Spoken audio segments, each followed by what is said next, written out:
Cahaya keemasan itu menebas cangkang kelabang besi hitam, percikan api beterbangan, dan hanya meninggalkan bekas putih dangkal di atasnya.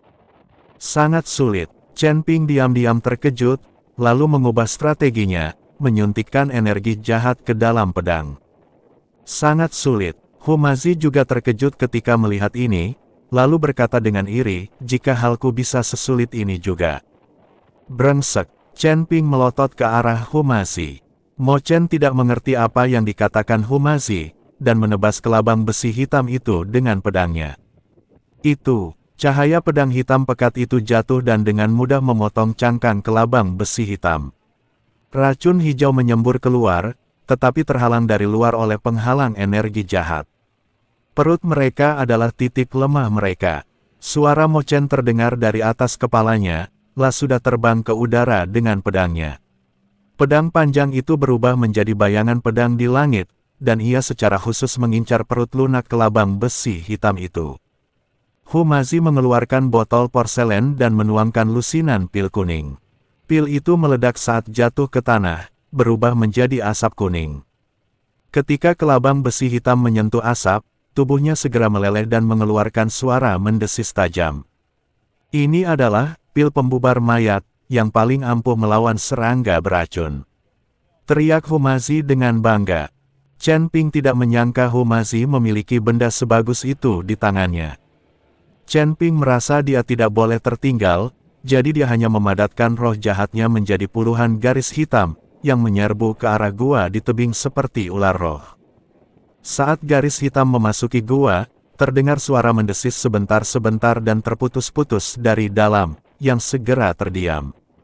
Sudah selesai, tanya Humazi dengan heran. Kita sudah menutup sarang mereka dengan roh jahat, kata Chen Ping sambil menarik benang hitamnya. Tidak akan ada serangga beracun baru yang muncul untuk sementara waktu. Mereka bertiga mempercepat langkah saat melintasi ngarai, dan pemandangan di hadapan mereka tiba-tiba terbuka. Sebuah lembah seluas 10.000 hektar muncul di depan mata kami. Berbagai gulma beracun berbentuk aneh ditanam di lembah itu, dan miasma berwarna-warni bergulung-gulung di lembah itu. Sebuah istana hitam samar-samar terlihat berdiri di tengahnya. Itulah inti lembah 10.000 racun. Istana 10.000 racun. Mo Chen menunjuk ke arah istana dan berkata, penguasa lembah, Wan Duzi, seharusnya ada di dalam. Pada saat ini, sebuah suara jahat terdengar dari dalam rerumputan beracun. Beraninya kalian, 3 makhluk bodoh, menerobos masuk ke lembah 10.000 racunku. Saat suara itu terdengar, puluhan biksu berjubah hitam berjalan keluar dari rumput beracun. Mereka semua memasang ekspresi menyeramkan dan memegang labu berisi racun di tangan mereka. Memimpin mereka adalah seorang lelaki tua bermata satu dengan pola-pola seperti sisik ular di seluruh wajahnya. Dia tetua penegak hukum lembah 10.000 racun. Tetua ular, Mo Chen berbisik, dia telah menguasai teknik melepas ular hingga tingkat ke-7, membuatnya kebal terhadap pedang dan tombak. Ular tua itu mengamati ketiga orang itu dengan satu-satunya matanya yang tersisa. Ketika melihat Chen Ping, secercah keserakahan terpancar di matanya, roh jahat yang begitu kaya, pas untuk memberi makan ular berkaki 1000-ku. Dia mengeluarkan tas kain hitam dari pinggangnya dan membukanya. Bau amis menyengat di wajahku, dan seekor ular hitam sebesar ember merayap keluar dari kantong. Tubuhnya ditutupi kaki-kaki yang lebat, dan setiap kakinya berduri. Ini adalah Raja Ular berkaki 1000, yang memiliki kekuatan tingkat kelima alam abadi bumi, kata Mo Chen. Raja Ular berkaki 1000 menjulurkan lidahnya yang bercabang dan menatap Chen Ping dengan mata merahnya, seolah-olah ia sangat tertarik dengan aura jahat pada dirinya. Chen Ping menggenggam pedang pembunuh naga erat-erat. Kekuatan spiritual dan roh jahatnya bersirkulasi dengan kecepatan tinggi, pertempuran cepat dan menentukan, jangan biarkan mereka membuat Wan Duzi khawatir. Sebelum ia selesai bicara, Patua Ular sudah memberi perintah, pergi. Bawa mereka kembali hidup-hidup. Aku ingin mereka merasakan bagaimana jantung mereka digerogoti berbagai macam racun. Para biksu berjubah hitam mengaktifkan labu bersama-sama, dan racun hijau menyembur keluar seperti air mancur, berkumpul di udara membentuk jaring racun besar, yang menyelimuti ketiga orang itu. Humazi sudah siap dan mempersembahkan 10 jimat emas. Rune-rune itu membentuk formasi bagua keemasan di udara. Racunnya jatuh ke formasi itu, menimbulkan suara, mendesis, tetapi tidak dapat menembus formasi tersebut. Merusak, sosok Mo Chen secepat kilat, dan pedang panjangnya berubah menjadi aliran cahaya, langsung menusuk tenggorokan 3 biksu berjubah hitam. Orang-orang itu meninggal tanpa melihat bagaimana pedang itu jatuh. Kau mencari kematian. Chen Ping menatap Raja Ular berkaki 1000 dan tak bisa menahan diri untuk mencibir. Seorang kawan yang berada di alam abadi dunia kelima berani bertindak lancang di hadapannya. Chen Ping menghadapi Raja Ular berkaki 1000 dan mengayunkan pedang pembunuh naga di tangannya. Sinar pedang yang tak terhitung jumlahnya terbang ke arah Raja Ular berkaki 1000. Raja Ular berkaki 1000 itu dipotong-potong menjadi beberapa bagian, dan darah hitam yang berbau busuk itu memercik ke rumput beracun, menggerogoti tanaman pemakan racun itu hingga keluar asap putih. Mata ular tua itu berkilat merah, dan jari-jarinya yang mencengkeram kantong memutih karena kelelahan. Bajingan kecil, beraninya kau membunuh Raja Ularku. Ular tua itu tidak percaya bahwa Chen Ping, seorang lelaki tingkat ke-9 di alam keabadian yang tersebar, benar-benar membunuh Raja Ular berkaki 1000 yang dibesarkannya dengan penuh perhatian. Raja Ular berkaki 1000 ini berada pada level kelima alam abadi bumi. Ular tua itu tiba-tiba menamparkan dadanya dan menyemburkan seteguk darah hijau muda, yang jatuh ke tanah. Kelabang besi hitam yang dibakar oleh pil pengubah mayat Humazi langsung pulih, bahkan ukurannya menjadi 2 kali lipat, dengan cangkangnya bersinar dengan cahaya merah yang aneh. Semua racun kembali menjadi satu, hancurkan dia untukku. Ular tua itu meraung dan membentuk segel, dan sekelompok kelabang besi hitam bergegas menuju Chen Ping seperti pasukan yang telah menerima perintah. Wajah Humazi memucat. Serangga beracun ini telah dikatalisis oleh darah dan esensi, dan telah kehilangan akal sehatnya. Mo Chen mengayunkan pedangnya, menebas lipan besi hitam yang menyerbu Humazi hingga menjadi debu. Chen Ping, pertarungan yang cepat dan menentukan. Chen Ping tiba-tiba tersenyum, bukan karena panik, tetapi dengan ketenangan yang nyaris acuh tak acuh. Dia perlahan mengangkat pedang pembunuh naga, dan cahaya keemasan serta energi pembunuh mengalir dari badan pedang terjalin menjadi spiral, seolah-olah memiliki kehidupan. Sekelompok reptil, apakah kalian layak menghalangi jalan? Sebelum dia selesai berbicara, sosoknya tiba-tiba menghilang dari tempatnya.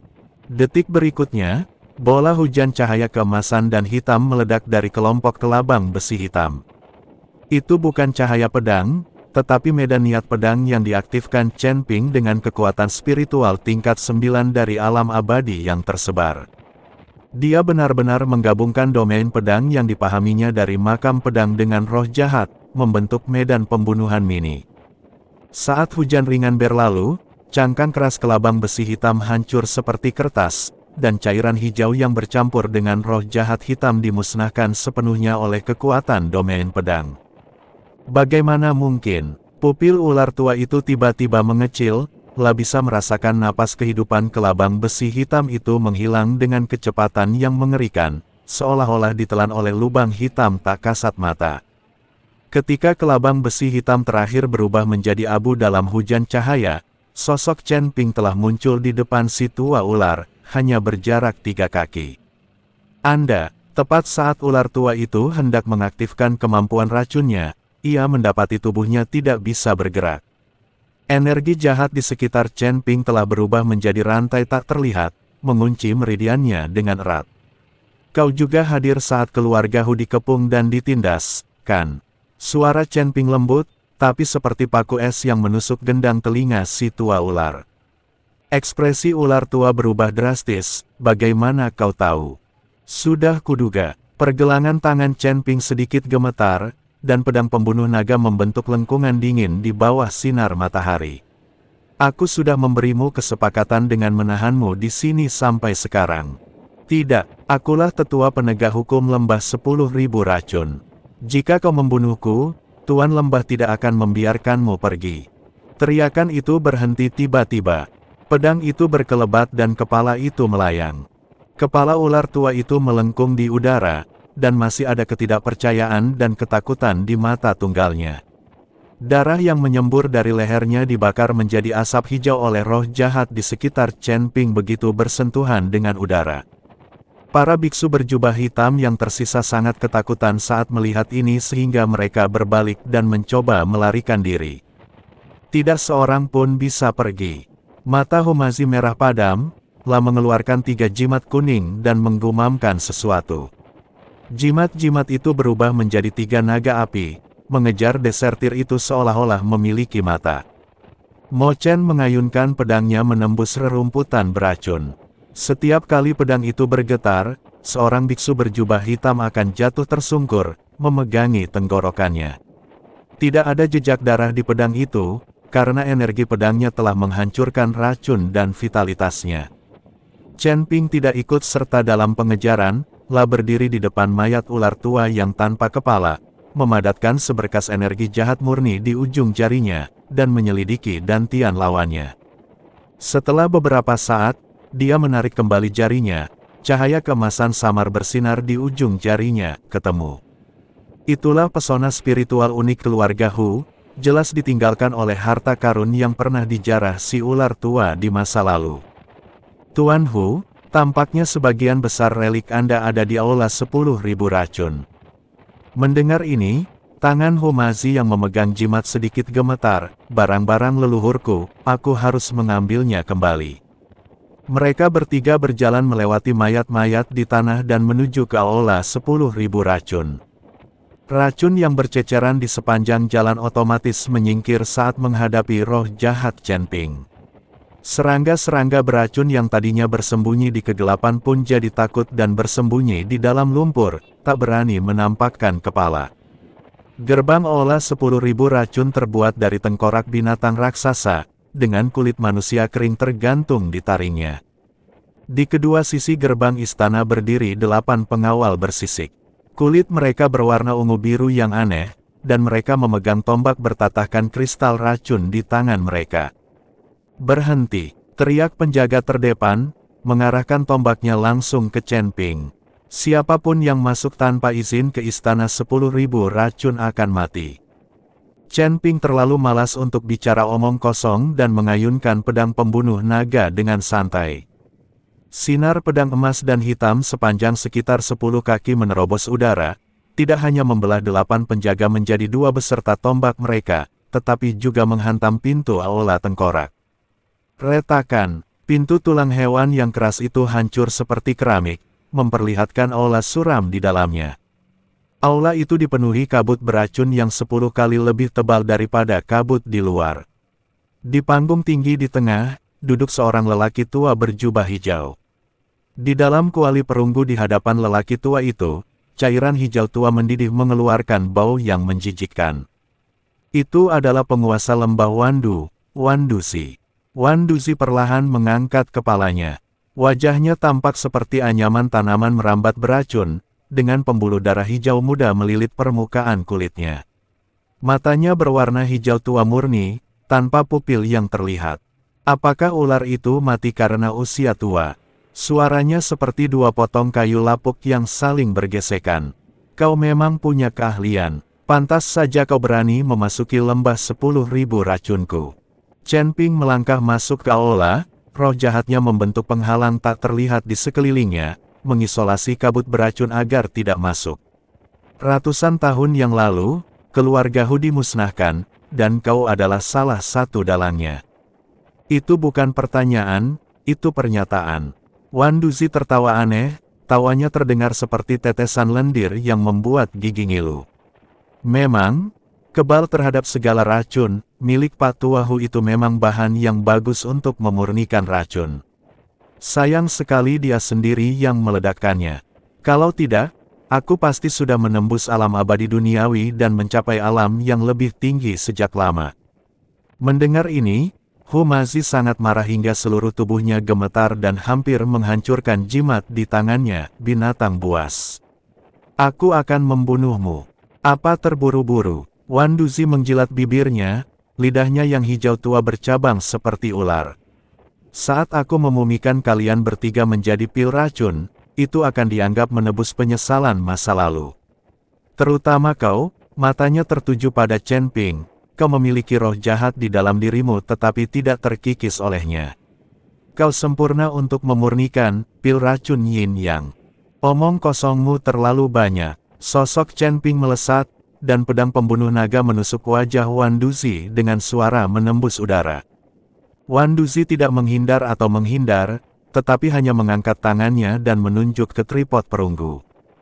Cairan hijau tua yang berputar-putar di dalam kuali tiba-tiba melonjak, berubah menjadi seekor naga beracun. Naga itu membuka mulutnya yang besar dan penuh taring, lalu menggigit Chen Ping. Kemanapun naga itu lewat, udara berdesis karena korosi. Hanya hal sepele, cahaya dingin berkilat di mata Chen Ping, dan momentum pedang tiba-tiba bertambah cepat. Cahaya pedang keemasan dan hitam yang saling bertautan langsung menembus kepala naga beracun itu. Engah, naga beracun itu langsung hancur dan berubah menjadi hujan beracun yang jatuh dari langit.